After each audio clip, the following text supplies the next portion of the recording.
नमस्कार, आप देख रहे हैं मातृभूमि। मैं हूं आपके साथ शोभना यादव। 15 अगस्त यानी हमारी आजादी का दिन। पाकिस्तान और उसकी आतंकी ब्रिगेड इस दिन हमला करने की कोशिश में रहते हैं। आज फिर जम्मू में एक ड्रोन देखा गया। सवाल ये उठता है कि क्या 15 अगस्त पर पाकिस्तान कोई बड़ा हमला करने वाला है। ये सवाल इसलिए क्योंकि बार बार ड्रोन का दिखना सबूत है पाकिस्तान की नापाक साजिशों का। क्या जम्मू कश्मीर में 15 अगस्त को बड़े ड्रोन हमले की तैयारी चल रही है?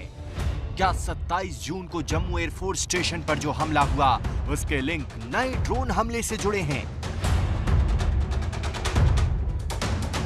ये सवाल इसलिए है क्योंकि आज सुबह एक बार फिर जम्मू के आसमान में ड्रोन को उड़ता हुआ देखा गया है।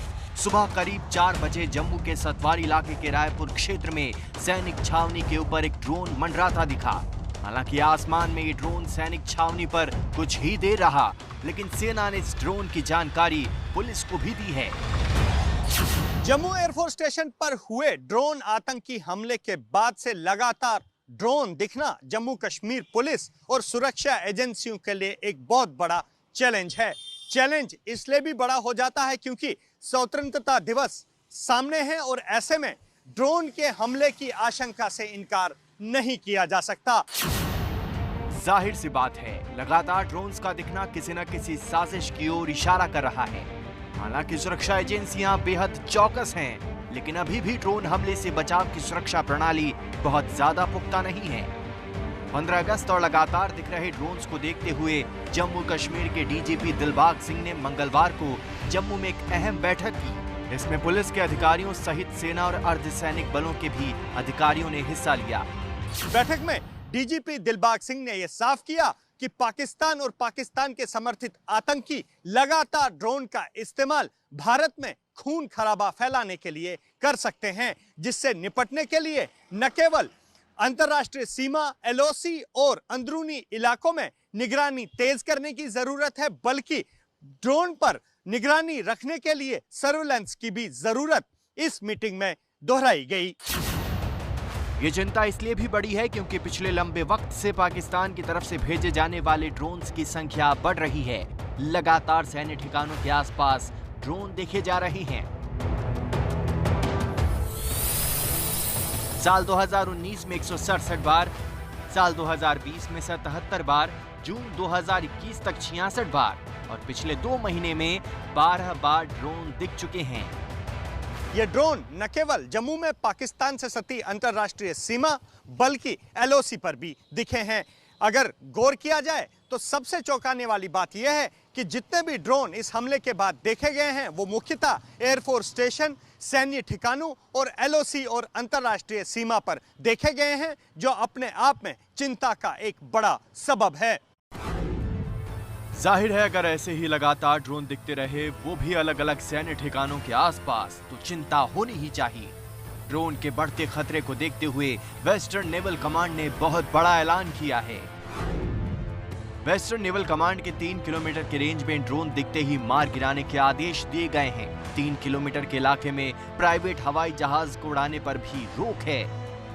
मैं इस वक्त मुंबई के कोलाबा इलाके में हूं और कोलाबा इलाके में ही समुद्र के किनारे भारतीय नौसेना का वेस्टर्न नेवल कमांड है, जहां पर मेजर इंस्टॉलेशंस हैं। भारतीय नौसेना का हेडक्वार्टर है यहां पर और यहां से कंट्रोल रूम भी है। साथ ही साथ भारतीय नौसेना के जो सबमरीन्स हैं, युद्धपोत हैं, इसके अलावा हेडक्वार्टर के अन्य दफ्तर और कामकाजी ठिकाने यहां दक्षिण मुंबई के इस भाग में आते हैं। भारतीय नौसेना ने जो नया आदेश जारी किया है उसके मुताबिक इस परिसर में 3 किलोमीटर के दायरे में अगर कोई भी ड्रोन दिखता है या फिर कोई यूएवी दिखता है तो उसे मारकर गिरा दिया जाएगा। नेवी का आदेश बिल्कुल साफ है। उसके 3 किलोमीटर के इलाके में आए ड्रोन को खतरा समझा जाएगा और उसे सीधे शूट कर दिया जाएगा। अगर किसी को ड्रोन उड़ाना ही है तो इसके लिए भी नेवी ने नए नियम बनाए हैं। ड्रोन या प्राइवेट जहाज उड़ाने से पहले डीजीसीए की इजाजत लेनी होगी। डीजीसीए से परमिशन लेटर 1 हफ्ते पहले नेवी को देना होगा। इसका मतलब ये हुआ कि अगर इन आदेशों का पालन नहीं हुआ तो ड्रोन उड़ाने वाले को न सिर्फ अपने ड्रोन से हाथ धोना पड़ेगा बल्कि उसके खिलाफ बेहद कड़ी कार्रवाई भी होगी। जब भारतीय नौसेना इजाजत देगी उसके बाद ही कोई ड्रोन को ऑपरेट कर सकता है। दक्षिण मुंबई में ये भारतीय नौसेना का हेडक्वार्टर है, जिसका एक हिस्सा है जो गेटवे ऑफ इंडिया से नज़र आता है। यहाँ पर सुरक्षा के कड़े प्रबंध होते हैं। भारतीय नौसेना सक्षम है यहाँ पर सुरक्षा निगरानी के लिए। साथ ही साथ मुंबई पुलिस भी आसपास के परिसर में नज़र रखती है। समुद्र में भी भारतीय नौसेना के कई वॉच टावर्स हैं, कंट्रोल रूम्स हैं और साथ ही साथ युद्धपोत यहाँ पर तैनात होते हैं। मुंबई में वैसे भी ड्रोन उड़ाने पर पहले से ही पाबंदी है। पिछले कई साल से मुंबई में ड्रोन उड़ाने पर रोक लगी हुई है। कई लोगों पर मुंबई पुलिस बिना इजाजत ड्रोन उड़ाने के लिए कार्रवाई कर चुकी है। मुंबई पुलिस ने पहले से ही रोक लगा रखी है कि मुंबई में ड्रोन उड़ाने की इजाज़त नहीं है। विशेष परिस्थितियों में अगर किसी को ड्रोन का इस्तेमाल करना है तो उसे मुंबई पुलिस कमिश्नर की इजाज़त लेनी होगी। इजाज़त लेने के बाद उसे स्थानीय पुलिस में उसे जमा कर एनओसी लेना होगा और फिर उसे शूटिंग की इजाज़त मिलती है। इस शर्त के साथ मिलती है कि वो पहले पुलिस को फुटेज दिखाए। जब पुलिस उस फुटेज को अप्रूव करती है तो वो किसी कॉमर्शियल कारण के लिए नहीं बल्कि अपने निजी इस्तेमाल या फिर शोध के लिए या फिर न्यूज़ के लिए उस फुटेज का इस्तेमाल कर सकता है, इस अंडरटेकिंग के साथ कि इसका कोई दुरुपयोग नहीं होगा। जाहिर है जिस तरह से जम्मू एयरफोर्स स्टेशन को ड्रोन से निशाना बनाया गया है, उसके बाद एजेंसियां छोटा सा भी रिस्क लेना नहीं चाहती। इसीलिए इतनी ज्यादा सावधानी और सुरक्षा बरती जा रही है। मुंबई से मृत्युंजय सिंह के साथ जम्मू से अजय बाचलू की रिपोर्ट। और इसी ड्रोन वाले खतरे पर बात करने के लिए मेरे दो सहयोगी लाइव हमसे जुड़ रहे हैं। जम्मू से अजय बाचलू और मुंबई से मृत्युंजय सिंह। अजय बाचलू, आपका रुख पहले करना चाहूंगी। जम्मू कश्मीर में ही नहीं, दिल्ली में भी इस समय हाई लेवल बैठकों का दौर लगातार जारी है। स्वतंत्रता दिवस को देखते हुए ये जो नया खतरा सामने आया है और अब जब इतनी बड़ी तादाद में ये ड्रोन बार बार दिखाई दे रहे हैं तो कहीं ना कहीं पाकिस्तानी साजिश का भी खुलासा। अब क्या नई रणनीति पर काम कर रही है सेना? क्या देखते ही इन्हें खत्म करने का आदेश आने वाला है? देखिए, आपके सवाल के दो पहलू है। पहला पहलू यह है कि पाकिस्तान की साजिश, तो पाकिस्तान की साजिश जो एबीपी न्यूज़ पर सूत्रों ने बताया है, जो सूत्र सुरक्षा एजेंसियों से जुड़े हुए हैं, उनके मुताबिक पाकिस्तान लगातार जून महीने से ही न केवल चीन में बने ड्रोन्स बल्कि टर्की में बने ड्रोन्स पर भी लगातार काम कर रहा है। सूत्रों ने एबीपी न्यूज़ को बताया है कि पाकिस्तान अधिकृत कश्मीर के पंजाब प्रांत के रावलपिंडी में 15 जून तक पाकिस्तानी सेना ने टर्की के कुछ इंस्ट्रक्टर्स के साथ लगातार ड्रोन पर जो है वो इंस्ट्रक्टर्स ने पाकिस्तानी सेना को ट्रेनिंग दी है कि न केवल टर्की के ड्रोन किस तरह उड़ाए जाएं बल्कि चाइनीज़ ड्रोन को किस तरह से इस्तेमाल किया जाए। इस बाबत पाकिस्तानी की ट्रेनिंग हुई है रावलपिंडी में, जो कि टर्की के इंस्ट्रक्टर्स ने दी है। इस तरह की जानकारी एबीपी न्यूज़ को मिल रही है। इसके साथ ही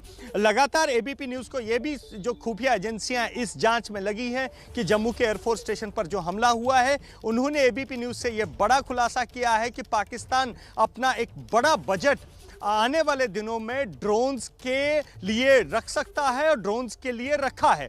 ड्रोन्स जो पाकिस्तानी सेना को दिए जाएंगे वो कमबैक ड्रोन्स होंगे और कमबैक ड्रोन्स को कई फॉरवर्ड फॉर्मेशंस पर पाकिस्तानी सेना जल्द ही देने वाली है, ताकि जिस तरह का हमला जम्मू एयरफोर्स स्टेशन पर हुआ है उसी तर्ज पर हमले किए जाएं। इस तरह की तैयारी पाकिस्तान चीन और टर्की के साथ रच रहा है। रही आपके दूसरे सवाल की बात, लगातार ड्रोन के खतरे को जम्मू कश्मीर पुलिस भी हल्के में नहीं ले रही है और इस बाबत जम्मू कश्मीर पुलिस के डीजीपी दिलबाग सिंह ने खुद एक अहम बैठक की है जो कल हुई थी जम्मू में। और इस बैठक में न केवल जम्मू कश्मीर पुलिस, न केवल सेना बल्कि अर्धसैनिक बलों को भी एक खास हिदायत दी गई है। बिल्कुल, और जाहिर सी बात है कि पूरी मुस्तैदी के साथ इस खतरे से लड़ना होगा और इसीलिए पुलिस, अर्धसैनिक बल और सेना पूरी मुस्तैदी के साथ इस खतरे से जूझने के लिए तैयारी कर रहे हैं, रणनीति बना रहे हैं। मृत्युंजय सिंह का मैं रुख करना चाहूंगी। वेस्टर्न नेवल कमांड ने भी इसी खतरे को देखते हुए यह आदेश मृत्युंजय दे दिया है कि देखते ही खत्म कर दिया जाएगा अगर नेवी से नहीं इजाजत ली गई तो। निश्चित तौर पर देखिए शोभना, आमतौर पर नेवी से इस प्रकार के गाइडलाइन या इस प्रकार के आदेश नहीं आते हैं, बहुत कम इस प्रकार के आदेश आते हैं, लेकिन बहुत स्पेसिफिक शब्दों का इस्तेमाल करते हुए वेस्टर्न नेवल कमांड ने कहा है कि मुंबई में जो वेस्टर्न नेवल कमांड का हेडक्वार्टर है, जो कि दक्षिण मुंबई की तरफ आता है, देखिए हम जहाँ खड़े हैं यहाँ से उसका कुछ हिस्सा नज़र आएगा आपको। यहाँ अगर आसपास के 3 किलोमीटर के दायरे में अगर कोई ड्रोन दिखता है तो उसे मार गिराया जाएगा। अगर किसी को ड्रोन शूटिंग करनी है, चूँकि कई आसपास में होटल्स है, बहुत सारे होटलों में शादियाँ होती हैं, लोग शादियों में ड्रोन का इस्तेमाल करते हैं, तो उसके लिए पहले DGCA से इजाज़त लें, इजाज़त लेकर मुंबई पुलिस की इजाज़त लें और फिर 7 दिन का समय दें और 7 दिन बाद नेवी तय करेगी कि क्या आपको इजाज़त देनी है, नहीं देनी है। तो निश्चित तौर पर देखिए सुरक्षा के लिए बेहद अहम है और मुंबई हमेशा से आतंकियों के निशाने पर रहा है और इस प्रकार अगर इनपुट्स मिले हैं तो इसको नकारा नहीं जा सकता और इस इनपुट्स पर ही नेवी और मुंबई पुलिस काम करती है। मुंबई में पहले से ही ड्रोन उड़ाना बैन है, रोक है, पर निश्चित तौर पर नए इनपुट के बाद और भी तैयारियां की गई है और नियम सख्त किए गए हैं। जी बहुत बहुत धन्यवाद मृत्युंजय आपका, अजय बाचलू आपका इस पूरी जानकारी के लिए। आगे बढ़ते हैं। इजरायली स्पाईवेयर पेगासस से कथित जासूसी के मुद्दे पर पाकिस्तान ने एक अलग ही राग अलापना शुरू कर दिया है। पाकिस्तान की सरकार ने भारत पर आरोप लगाया है कि उनके प्रधानमंत्री इमरान खान का फोन भी भारत के द्वारा हैक कराने की कोशिश की गई। पाकिस्तान का यह भी कहना है कि वो इस मामले को दुनिया के दूसरे मंचों पर भी उठाएगा।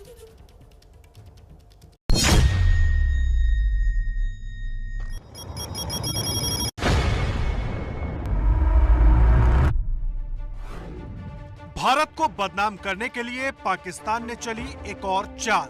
पाकिस्तान ने लगाया अपने पीएम इमरान खान के फोन की जासूसी का आरोप। पाकिस्तान बोला भारत द्वारा जासूसी का मामला अंतर्राष्ट्रीय मंचों पर उठाएंगे। फवाद चौधरी पाकिस्तान के सूचना और प्रसारण मंत्री हैं। कथित जासूसी की खबर आई तो उन्हें भारत के खिलाफ अपनी नापाक साजिशों को रचने का एक और बहाना मिल गया। उन्हें लगा कि भारत पर झूठे आरोपों को मढ़ने का एक और मौका हाथ लग गया है। पाकिस्तानी अखबार डॉन न्यूज की खबर के मुताबिक फवाद चौधरी ने कहा है कि पाकिस्तान ये मुद्दा अंतर्राष्ट्रीय मंचों पर भी उठाएगा। अखबार के मुताबिक फवाद चौधरी ने कहा है कि पाकिस्तान सरकार और ज्यादा जानकारियों का इंतजार कर रही है। जैसे ही डिटेल्स इन्हें मिल जाएंगी वो इस मुद्दे को संबंधित मंचों पर उठाएंगे। इससे पहले चौधरी फवाद हुसैन ने ट्विटर के जरिए भी इस कथित जासूसी कांड पर चिंता जताई। फवाद चौधरी ने अपने ट्वीट में लिखा कि गार्जियन न्यूज की जो रिपोर्ट्स आ रही हैं उनसे बहुत चिंतित हूं कि भारत की सरकार ने पत्रकारों, राजनीतिक विरोधियों और राजनेताओं की जासूसी करने के लिए इजराइल के सॉफ्टवेयर का इस्तेमाल किया। मोदी सरकार की अनैतिक नीतियों ने भारत और इस पूरे क्षेत्र को खतरनाक रूप से ध्रुवीकृत कर दिया है। और भी ज्यादा जानकारियां सामने आ रही हैं। यही नहीं, पाकिस्तानी सरकार ने तो झूठे आरोपों के सारे रिकॉर्ड ही तोड़ दिए। ये तो सबको पता है कि इमरान खान और नवाज शरीफ के बीच जबरदस्त दुश्मनी चल रही है। इमरान खान की पूरी कोशिश है कि नवाज शरीफ को दोबारा पाकिस्तान की सियासत में घुसने ही ना दे। इसलिए उन्होंने भारत का नाम लेकर इस कथित जासूसी कांड में एक और झूठी कहानी गढ़ दी। पाकिस्तान के सूचना और प्रसारण राज्य मंत्री हैं फारूक हबीब। इन्होंने बाकायदा प्रेस कॉन्फ्रेंस की और दावा कर दिया कि नवाज शरीफ ने भारत के पीएम मोदी के साथ मिलकर इमरान खान का फोन हैक करवाया है। इनका दावा है कि इमरान खान के फोन की हैकिंग में उसी इजरायली सॉफ्टवेयर पेगासस का इस्तेमाल किया गया है, जिसके बारे में खुलासा हुआ है कि भारत सहित दुनिया के कई देशों ने इससे लोगों की जासूसी करवाई है। दरअसल इमरान खान एक तीर से 2 शिकार करना चाहते हैं। पाकिस्तान में चुनाव होने वाले हैं, इस वजह से भारत का नाम नवाज शरीफ के साथ जोड़कर आरोप लगाए जा रहे हैं ताकि पाकिस्तान की जनता को भ्रमित कर उनका वोट हासिल किया जा सके। इसके 2 फायदे हैं। एक और दुनिया भर में पाकिस्तान विक्टिम कार्ड खेलेगा और भारत को बदनाम करेगा।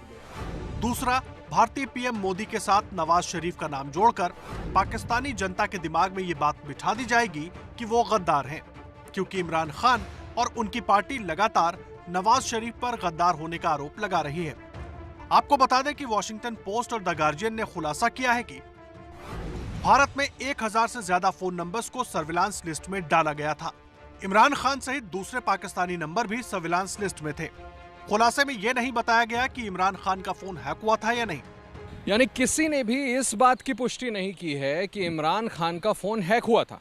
वॉशिंगटन पोस्ट और द गार्डियन ने भी अपनी रिपोर्ट में ये नहीं कहा है कि इमरान खान का फोन हैक किया गया था। उसमें भी सिर्फ ये बताया गया है कि भारत की सर्विलांस लिस्ट में इमरान खान का भी नंबर था। लेकिन पाकिस्तान ने इसी के आधार पर झूठी कहानी गढ़ ली और यहाँ तक कह दिया कि नवाज शरीफ ने भारत से मिलकर इमरान खान का फोन हैक कराया। भारत की तरफ से पहले ही साफ किया जा चुका है कि वॉशिंगटन पोस्ट और गार्जियन ने जो खुलासा किया है वो बेबुनियाद है। जम्मू कश्मीर में ऑपरेशन ऑल आउट से बौखलाए आतंकवादियों की कायराना हरकतें लगातार जारी हैं। इस बार उन्होंने एक पुलिस वाले की पत्नी और उसकी बेटी पर जानलेवा हमला किया है। राहत की बात यह रही कि इस फायरिंग में दोनों घायल हुए हैं। पुलिस के मुताबिक हमला करने वाले की पहचान कर ली गई है। बहुत जल्द उसे पकड़ भी लिया जाएगा। उपचार चल रहा है घायलों का अस्पताल में। एम्बुलेंस के सायरन की आवाजों से गूंजता अनंतनाग का कोकोगुंड वेरीनाग इलाका।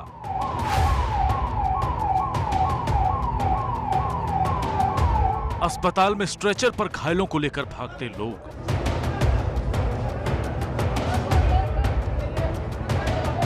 ये तस्वीरें सबूत हैं कश्मीर घाटी में आतंकवादियों की कायराना हरकत की। ये तस्वीरें सबूत हैं कश्मीर घाटी में आतंकवादियों की बढ़ती बौखलाहट की। अपने नापाक मंसूबों में आतंकी जब कामयाब नहीं हो पा रहे, कश्मीर में विकास चाहने वाली जनता ने जब उनका साथ देने से इनकार कर दिया है, तब वो मासूमों को अपना निशाना बना रहे हैं।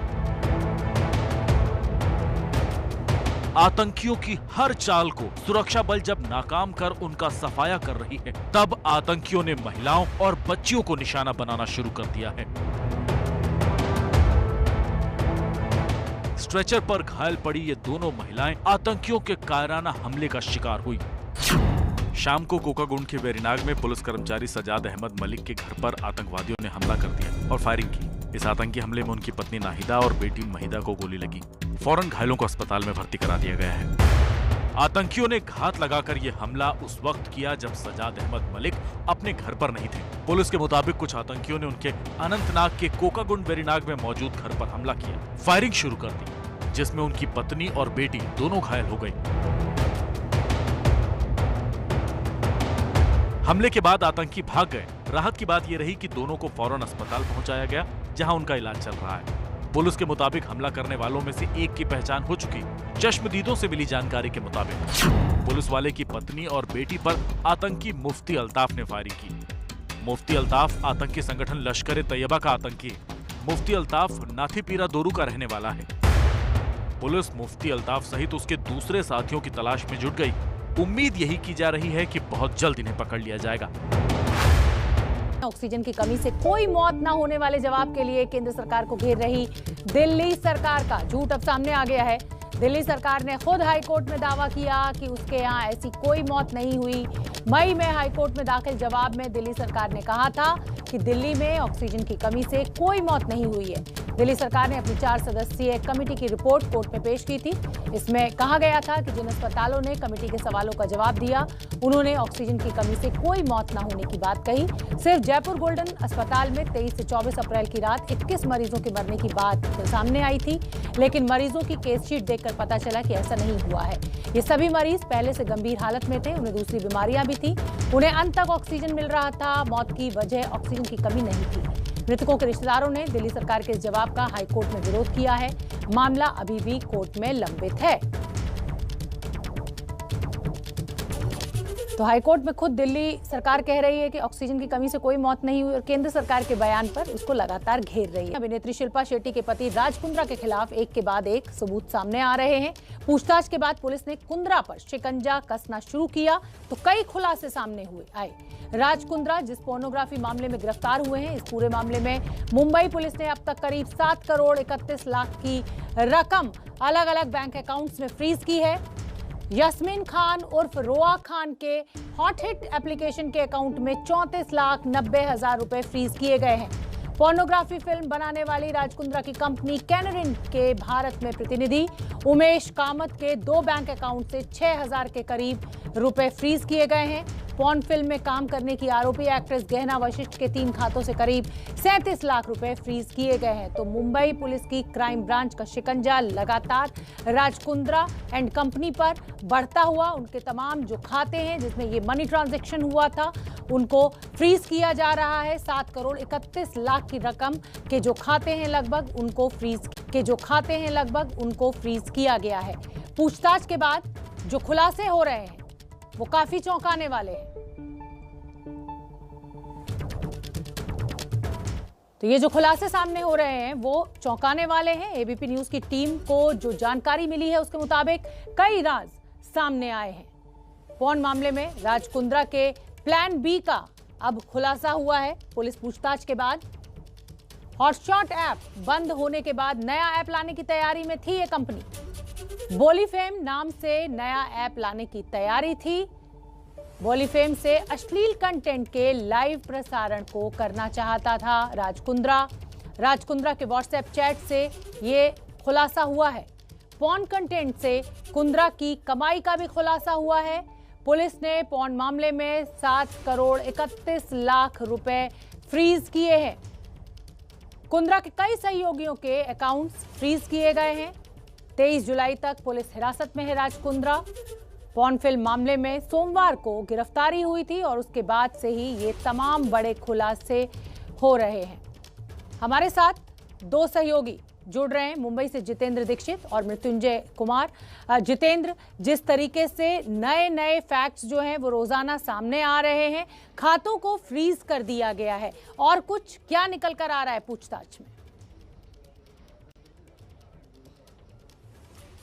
देखिए, अब तक जो खाते फ्रीज किए गए हैं उनमें कुल 7 करोड़ 31 लाख रुपए का अमाउंट जो है उनमें जमा था। और ये अलग अलग जो एसोसिएट्स थे, खास करके उमेश कामत के जो एसोसिएट्स थे, जो कि एक किंगपिन के तौर पर उभर कर आया है इस पूरे मामले में, उससे जुड़े हुए लोग थे। और ये जो हॉटशॉट नाम का जो ऐप था जो कि राज कुंद्रा चला रहा था, और एक हॉट हिट नाम का एक दूसरा भी ऐप था जिनके जरिए पोर्नोग्राफिक कंटेंट की स्ट्रीमिंग की जा रही थी। तो इनमें जो इनसे जो इनकम होती थी वो इन खातों में जमा किया जा रहा था, इन्हीं के जरिए लेन देन किया जा रहा था। तो पुलिस को, मुंबई पुलिस की क्राइम ब्रांच को अपनी जांच में इन खातों के बारे में जानकारी मिली और उसके बाद इन खातों को सीज कर दिया गया है। इसके अलावा जो दूसरी अहम जानकारी वो ये हासिल हुई है कि चूंकि ये जो इसका ऐप है वो जिन प्लेटफॉर्म्स के जरिए ऐप डाउनलोड किया जाता था, जैसे कि प्ले स्टोर हैं या फिर iOS एप्लीकेशन के ऐप्स हैं, तो वहां पर इनके कंटेंट्स के चलते इन ऐप्स को बंद कर दिया गया था। तो ऐसे में उसके पास एक प्लान बी था, और प्लान बी ये था कि पोर्नोग्राफिक कंटेंट को, अश्लील कंटेंट की लाइव स्ट्रीमिंग की जाए। और ये एक तरह से उनके लिए लो कॉस्ट भी साबित होने वाला था, क्योंकि इसमें उनको ज्यादा इन्वेस्टमेंट नहीं करना था। तो लाइव स्ट्रीमिंग करते हुए वो कमाई करने का अपना दूसरा रास्ता उन्होंने तैयार कर लिया था। लेकिन इस बीच में राज कुंद्रा की गिरफ्तारी हो गई और इस मामले में अब जब पूछताछ हो रही है तो हर दिन कोई नई जानकारी निकलकर सामने आ रही है। शोभना। बिल्कुल जितेंद्र, आप बने रहिए। मृत्युंजय का मैं रुख करना चाहूंगी। मृत्युंजय, कल आपने गहना वशिष्ठ से भी बात की थी, एक मॉडल से भी बात की थी जिसको ये कहा गया था कि आप न्यूड ऑडिशन दीजिए ऑनलाइन, जिससे उसने इनकार कर दिया था। उसने शिल्पा शेट्टी का भी नाम लिया था। क्या पूछताछ में शिल्पा शेट्टी का कोई कनेक्शन निकलकर सामने आ रहा है, या शिल्पा शेट्टी का इस पूरे मामले से कोई लेना देना नहीं, उनकी जानकारी में नहीं था कि राज कुंद्रा कुछ ऐसा कर रहे हैं? शोभना, देखिए, इस मामले में हमने मुंबई पुलिस के ज्वाइंट कमिश्नर मिलिंद भारंबे से भी यही सवाल पूछा था कि क्या इसमें कोई शिल्पा शेट्टी का रोल है। इस पर उन्होंने कहा था कि अब तक इस मामले पे पुख्ता तौर पर कुछ नहीं कह सकते, क्योंकि अभी भी केस जांच जारी है। राज कुंद्रा के जो रिमांड मिला हुआ है, पुलिस रिमांड, उसमें भी पूछताछ होगी और तथ्यों को खंगाला जाएगा। लेकिन अभी तक उनके रडार पर शिल्पा शेट्टी नहीं है, पुख्ता तौर पर अभी सबूत नहीं है। लेकिन उन्हें कोई क्लीन चिट भी नहीं दिया गया है, ये बात भी मुंबई पुलिस के सूत्र हमें बताते हैं। साथ ही साथ आपको बता दें कि ये जो अकाउंट में पैसे आए हुए हैं, अलग अलग अकाउंट में आए हुए हैं, कोई ICICI बैंक में आया हुआ है, कोई अन्य बैंक में आया हुआ है। उसमें एक अकाउंट नंबर ऐसा है जिसका मालिक कौन है या ओनर कौन है वो अभी तक स्पष्ट नहीं हुआ है। जो भी मुंबई पुलिस के पास रिकॉर्ड्स आए हैं उसमें से एक अकाउंट नंबर ICICI बैंक का है, जो स्पष्ट नहीं है कि उसका ओनर क्या वाकई कोई कंपनी है या राज कुंद्रा है या उसका कोई एसोसिएट है या फिर उमेश कामत है, ये अब तक साफ नहीं है। साथ ही साथ आपको बता दें कि ये जो हमने मॉडल से बात की थी तो बहुत चौंकाने वाली बातें सामने आई। 3 प्रकार के केस सामने आए, 3 प्रकार के मॉडल्स या एक्ट्रेसेस की जो कहानियां हैं वो सामने आई। एक तो वो लड़कियां होती थी, मॉडल एक्ट्रेस होते थे, जो जिन ऑडिशन देती थी, जब उनसे लाइव वीडियो पर कहा जाता था कि अब आप न्यूड ऑडिशन दीजिए, वो लड़कियां मना कर देती थी। पहली कतार की ये लड़कियां हैं। दूसरी लड़कियां होती थी जो लीगल वे में फंस जाती थी, यानी कि जब उनको कॉन्ट्रैक्ट साइन किया जाता था तो उनसे कहा जाता था कि आपको बोल्ड सीन देने हैं, हॉट सीन देने हैं, इस प्रकार के शब्दों का इस्तेमाल होता था। तो आमतौर पर जो मॉडल, स्ट्रगलर्स, एक्टर्स हैं उनको समझ में आता है कि आजकल वेब सीरीज़ में और फिल्मों में बहुत सारे ऐसे सीन की डिमांड होती है। लेकिन जब उनसे डिमांड की जाती थी कि नहीं आप न्यूड सीन दीजिए, वहाँ उनको धमकाया जाता था कि आपने लीगल पेपर पर साइन किया है, अगर आप नहीं करेंगे तो आपको 40,000 रुपये फ़ाइन देना पड़ेगा, 40 लाख फ़ाइन देना पड़ेगा, आप पर हम केस करेंगे, आप पर जुर्माना होगा, बहुत सारी चीज़ें बताते थे।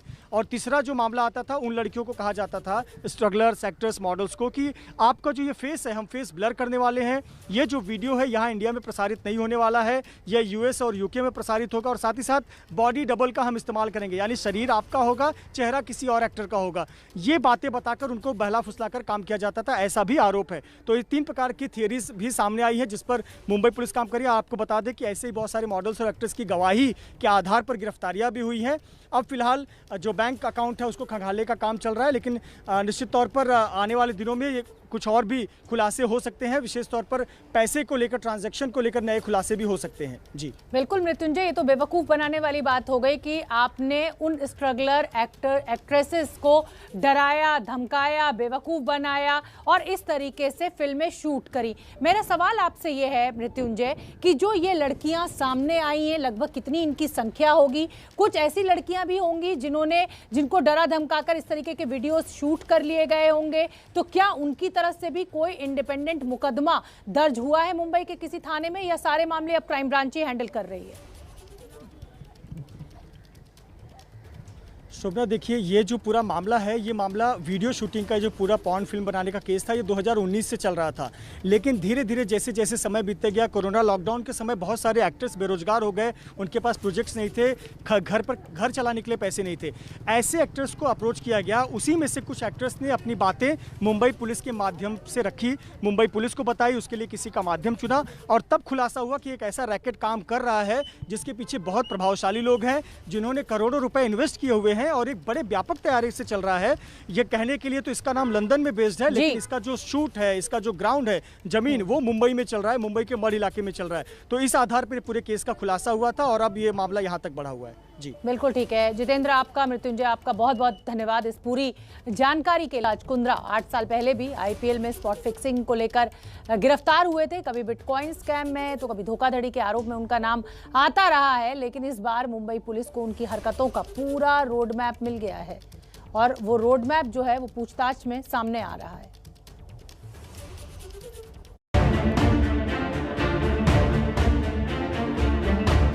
निन्यानवे के फेर में फंस गए कुंद्रा।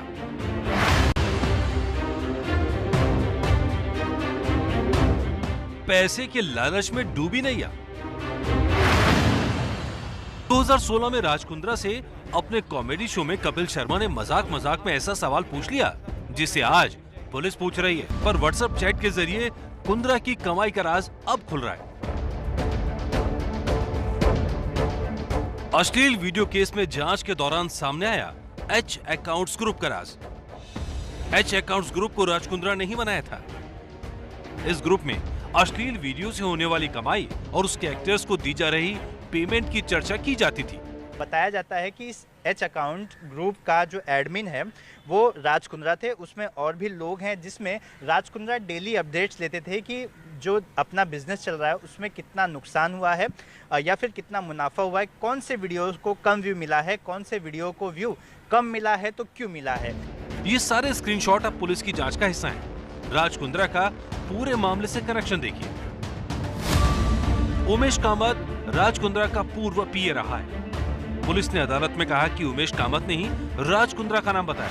ब्रिटिश नागरिक प्रदीप बख्शी भी राज कुंद्रा का ही रिश्तेदार है। प्रदीप बख्शी को जो मेल भेजे जाते थे उसकी कॉपी कुंद्रा को भी भेजी जाती थी, जिससे साफ हो रहा है पूरे गोरख धंधे में राज कुंद्रा का पैसा भी लगा है। राज कुंद्रा पर अश्लील फिल्मों के मॉडल्स के सिलेक्शन का भी आरोप है।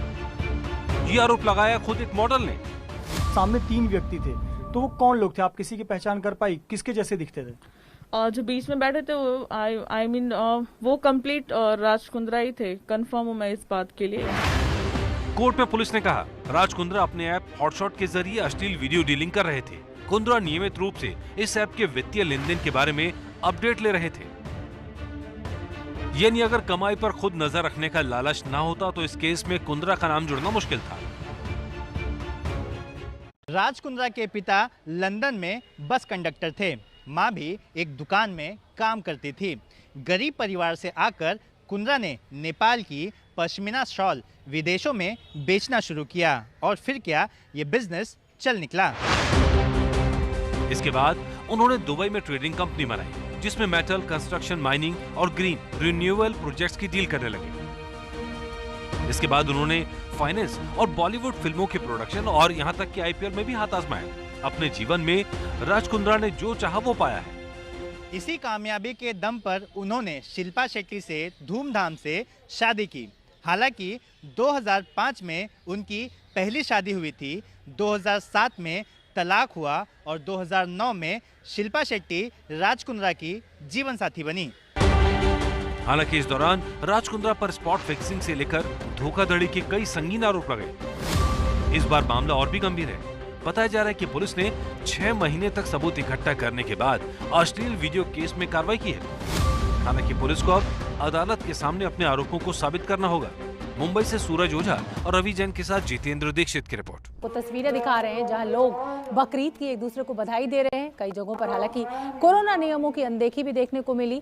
हैदराबाद, लखनऊ, विजयवाड़ा, पणजी, चेन्नई और अगरतला की ये तस्वीरें नमाज अदा करते हुए एक दूसरे के साथ गले मिलते हुए, बधाई देते हुए। हालांकि कोरोना नियमों की जो अनदेखी की गई वो थोड़ा सा चिंता का सबब जरूर है, क्योंकि तीसरी लहर का खतरा लगातार बना हुआ है।